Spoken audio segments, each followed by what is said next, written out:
sistem nilai yang namanya Pancasila. Oleh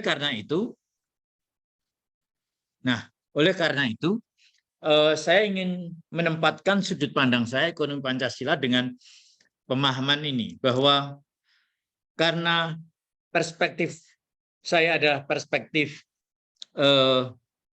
dari ekonomi yang berwatak nilai tadi, yang pertama tentu perspektif ontologis ilmu ekonomi, yakni pengelolaan sumber daya yang langka. Yang kedua, dengan memahami watak-watak tadi, maka pertanyaan besar tentang ekonomi Pancasila ada apa dan bagaimana cara untuk siapa sumber daya langka tersebut akan membantu menyelesaikan masalah-masalah ekonomi. Nah, ini perspektif yang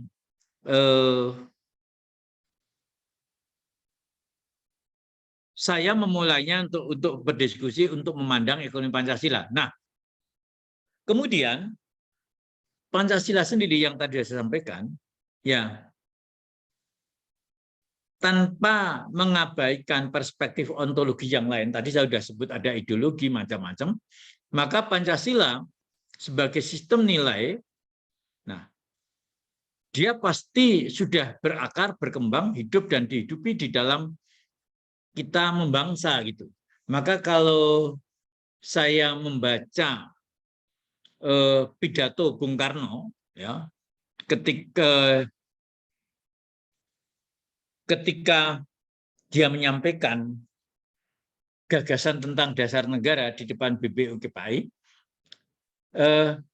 hal yang sangat penting yang saya ingat adalah pada dasarnya Pancasila itu adalah kristalisasi nilai. Nilai apa? Nilai budaya, nilai peradaban yang sudah ada di bangsa Indonesia. Nah, artinya sebetulnya nilai-nilai sudah ada sebelum Indonesia sendiri menyatakan kemerdekaannya, kan gitu. Sebentar, kok hilang di tempat saya ini?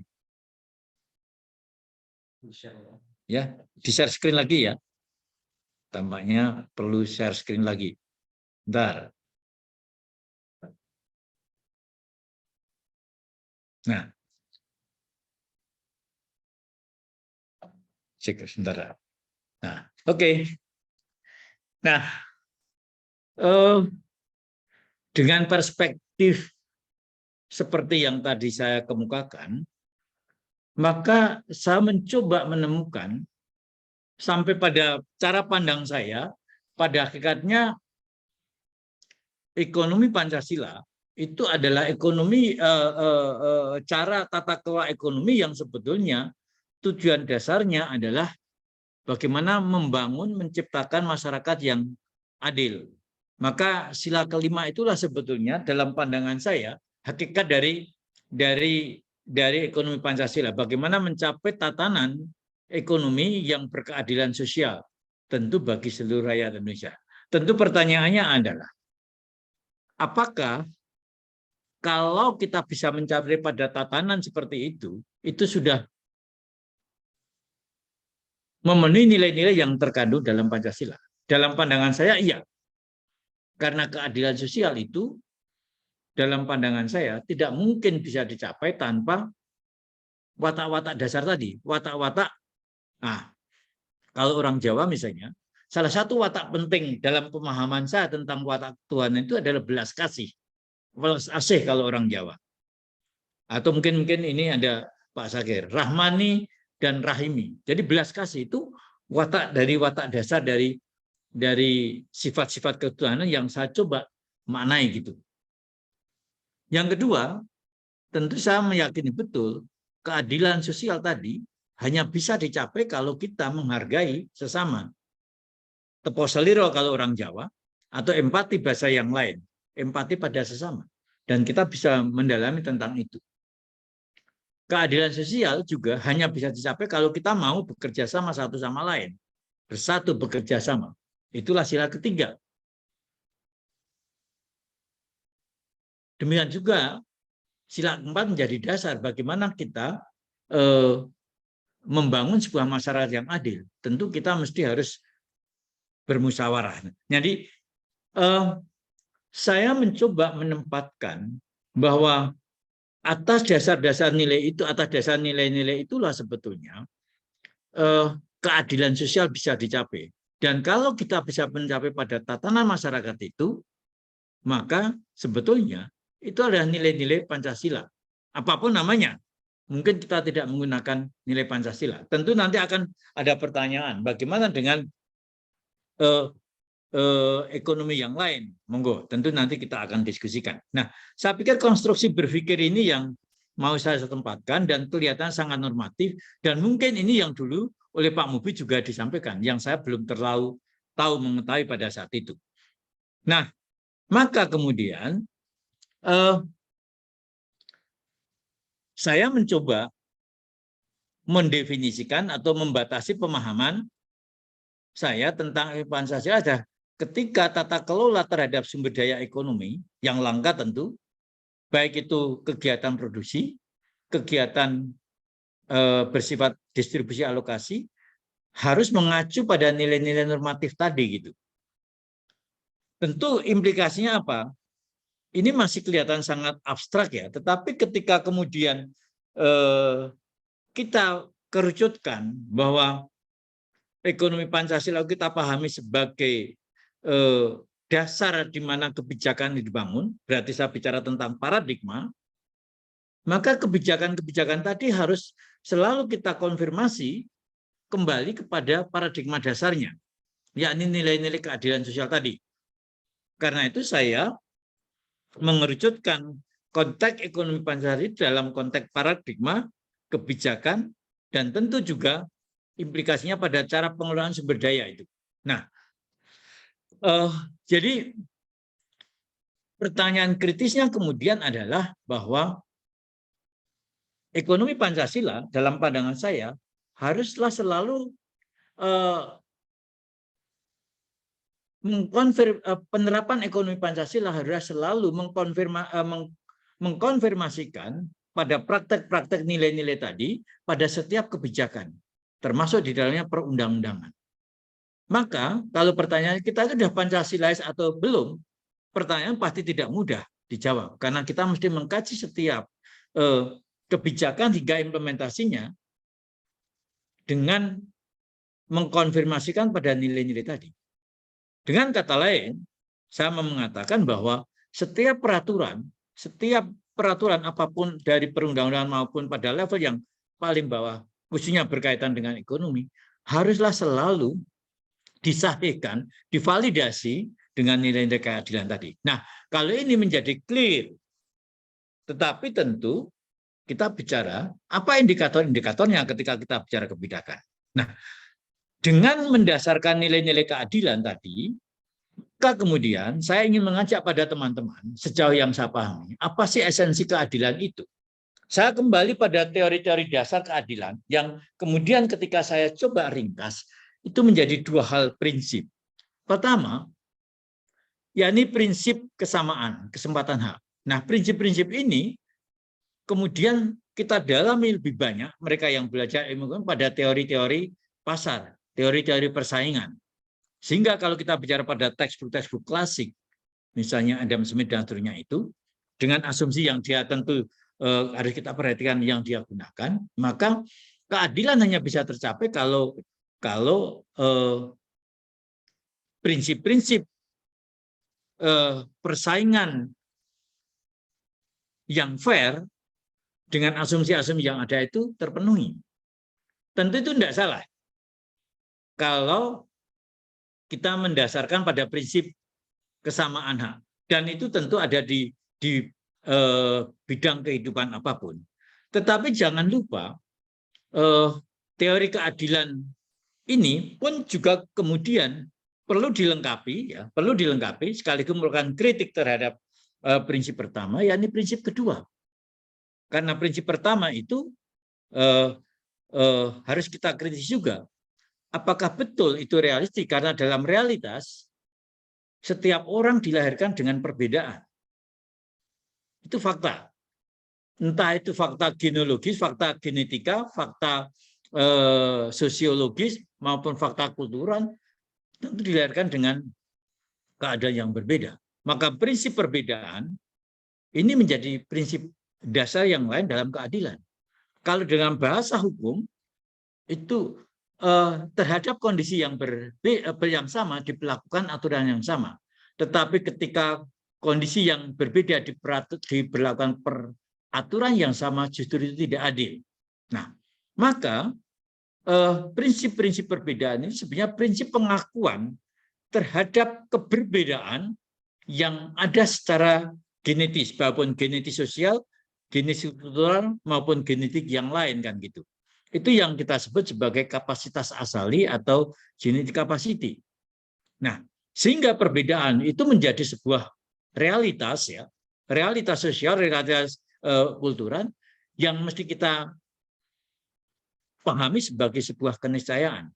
Nah, karena itu, karena perbedaan itulah maka keadilan hanya bisa terap kalau juga berdasar pada prinsip perbedaan tadi. Nah, tentu di dalam ekonomi itu juga harus kita pahami. Karena itu fakta-fakta keberbedaan inilah yang menuntut pengaturan. Siapa yang harus mengatur? Bahwa peraturan yang adil itu harus mempertimbangkan, memperhatikan, dan juga memberlakukan kan atas dasar perbedaan tadi. Dan ini cukup banyak. Nanti dalam dunia praktek kita bisa lihat apakah spirit dasar peraturan kita itu sudah mendasarkan pada itu. Nah, prinsip perbedaan ini tentu dimaksudkan untuk apa? Untuk memproteksi, memempower kepada mereka yang secara genetis tidak beruntung. Gitu. Nah, dua prinsip dasar ini adalah yang mesti menjadi prinsip dasar di dalam pengaturan. Maka kalau di dalam salah satu peletak dasar teori keadilan yang saya baca bukunya ya John Rawls, dia mengatakan, itu saya kutip ketika saya membuat pidato pengukuhan beberapa tahun yang lalu, yakni apa? Seefisien apapun, berarti kalau kita bicara efisiensi pasti kita bicara tentang pasar, peraturan itu kalau tidak adil dia harus dibongkar. Maka atas kritik ini sebetulnya melengkapi prinsip yang pertama. Kalau prinsip pertama adalah prinsip efisiensi, maka prinsip kedua mengkanter bahwa efisiensi saja tidak cukup. Maka kemudian kalau kita sedikit mengacu kepada fondasi perundang-undangan di Indonesia, yakni pasal 34 ayat 4 kalau nggak salah. Salah satu berdasarkan efisiensi yang berkeadilan itu. Prinsip efisiensi yang berkeadilan. Tentu itu sangat mudah. Nah, tetapi saya melihat di dalam konstitusi kita juga adalah tampaknya lebih menekankan efisiensi walaupun tetap diikat oleh sifat-sifat keadilan gitu. Saya tadi ketika menulis ini saya juga berpikir, mungkin enggak ya keadilan bersifat efisiensi gitu. Nah, tentu ini akan menjadi diskusi lebih jauh. Tetapi konstitusi kita paling tidak sudah mengingatkan, kalau kita ingin mengikuti sistem tadi, diikat oleh nilai-nilai keadilan sosial tadi itu. Nah, teman-teman sekalian, lantas kemudian bagaimana ini dikontekskan dengan ekonomi Pancasila? Dalam pandangan saya, ketika kita bicara value di dalam ekonomi Pancasila, maka hal yang membedakan dengan sistem-sistem ekonomi yang lain atau di dalam pengelolaan tata kelola ekonomi dengan sistem yang lain adalah konteksnya. Maka saya menambahkan, atau paling tidak saya berpandangan bahwa sistem Pancasila itu harus kontekstual juga. Konteksnya apa? Konteks sosiologis. Maka kemudian saya berpendapat bahwa penerapan nilai-nilai keadilan sosial yang tertuang di dalam Pancasila tadi haruslah mendasarkan pada konteks sosial Indonesia. Ini yang menurut saya membedakan sekaligus jawaban kalau nanti ada pertanyaan dengan sistem yang lain. Karena sering dan sejak saya mahasiswa, ekonomi Pancasila itu selalu dikomparkan atau dilawankan dengan liberalisme, kemudian sosialisme dan yang lain-lain. saya baru memahami bahwa persoalannya adalah bahwa ekonomi Pancasila adalah ekonomi yang konteks sosial Indonesianya itu harus menjadi bagian yang atau menjadi watak yang tidak terpisahkan di dalam pengelolaan ekonomi Indonesia. Nah, dalam konteks sosial ini maka ekonomi Pancasila mestinya dipandang sebagai sebuah upaya untuk menampung kekasan konteks sosiologi ekonomi Indonesia dalam aturan-aturan yang konkret. Nah, itulah kemudian ini menjadi acuan kita untuk melihat apakah kekasan-kekasan tentang ekonomi Indonesia itu sudah ada di dalam regulasi-regulasi berkaitan dengan ilmu ekonomi, dengan ekonomi.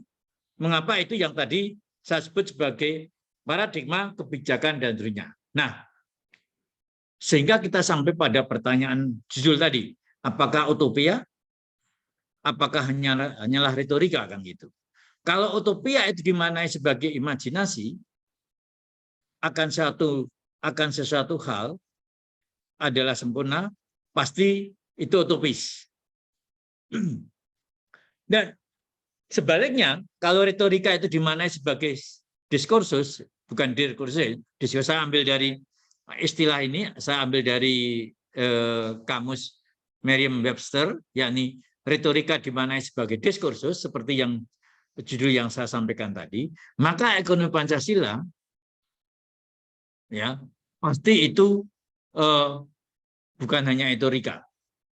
Jadi bukan hanya retorika. Pasti aspek retoriknya ada, namun sekaligus juga aspek realitinya ada. Maka sebagai diskursus, ekonomi Pancasila itu pasti benar.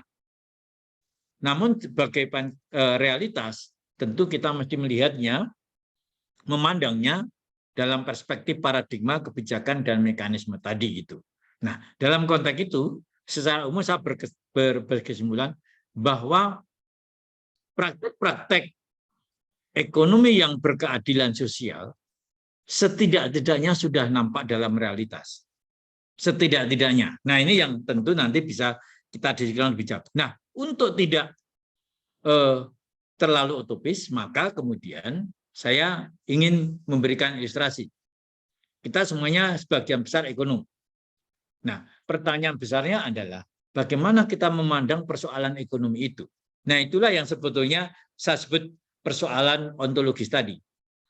Cara pandang saya terhadap problem ekonomi dalam hal ini adalah beberapa ilustrasi ini sebagai problem keadilan sosial. Nah, saya sudah menempatkan dalam konteks Pancasila ini problem ekonomi Indonesia sebagai problem keadilan sosial. Di sini saya berikan dua ilustrasi. Pertama adalah ini ilustrasi tentang apa ini? Pendapatan per kapita dengan IPM. Tentu kalau ini bisa dengan cepat. Kondisi yang ideal mana? Kondisi yang ideal pasti kuadran kanan atas, kan itu. Nah, sementara yang paling tidak ideal yang mana?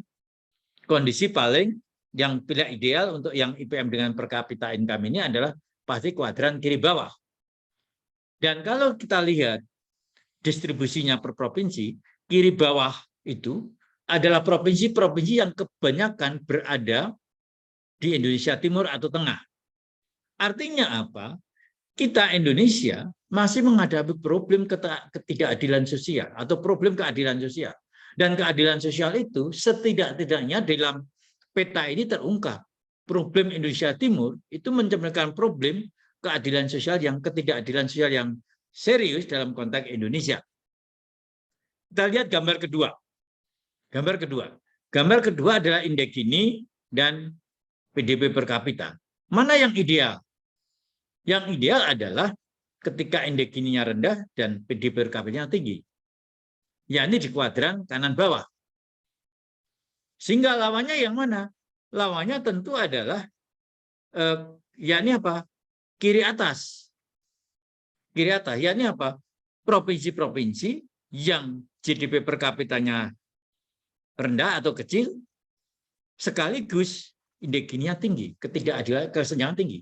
Ini problematik juga. Dan ketika kita cek lagi, nanti kita lihat datanya, ternyata provinsi-provinsi itu ada kebanyakan di Indonesia Tengah atau Timur. Tentu ada sebagian yang barat. Nah, Poin apa yang mau saya sampaikan adalah bahwa kalau kita ini memandang persoalan ini sebagai persoalan keadilan sosial, maka cara pandang kita adalah cara pandang bagaimana problem ini diatasi secara adil. Nah, dan itu dengan dua prinsip tadi, tentu aturan-aturan tentang kebijakan ekonomi mestinya harus selalu dikonfirmasi dengan prinsip-prinsip keadilan tadi. Nah, kalau datanya ini bisa cek nanti. Nah, berikutnya ini tentang gambaran berikutnya tentang kemiskinan dengan GDP per kapita. Yang ideal yang mana? Yang ideal kalau yang kiri ini, yakni GDP per kapita tinggi, kemiskinannya rendah, kanan bawah. Kalau kita petakan hampir mirip. Yang kanan apa? IPM dengan tingkat kemiskinan. Jadi saya hanya ingin sekedar menunjukkan bahwa problem ekonomi kita ini adalah problem keadilan sosial. Kalau kita memandang problem ekonomi sebagai problem keadilan sosial, maka cara kita mengatasinya kalau dalam barang perspektif ilmu tentu epistemologisnya harus berpikir dari cara pandang ontologis tadi gitu. Bagaimana itu diselesaikan? Nah, ilustrasi ini mengantara saya pada ini masih ada lagi ternyata. Yakni apa kemiskinan dengan indeks Gini.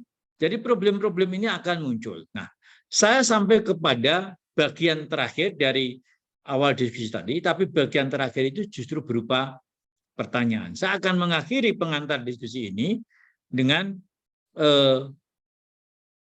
pertanyaan-pertanyaan yang mestinya kita jawab. Karena pasti tidak mungkin bisa diskusi dalam waktu satu kali, dalam waktu yang sangat pendek kita sampai pada upaya-upaya yang lebih detail. Maka saya akan mengakhiri bahan diskusi ini dengan pertanyaan. Yang pertama adalah, jika problem ekonomi dipandang sebagai problem ketidakadilan sosial, maka pertanyaan berikutnya adalah paradigma kebijakan dan instrumentasinya haruslah dipandang dari sudut pandang keadilan tadi.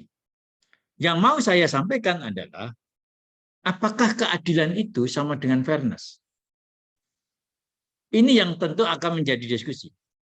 Ilmu ekonomi yang banyak kita pelajari adalah keadilan dimaknai sebagai fairness.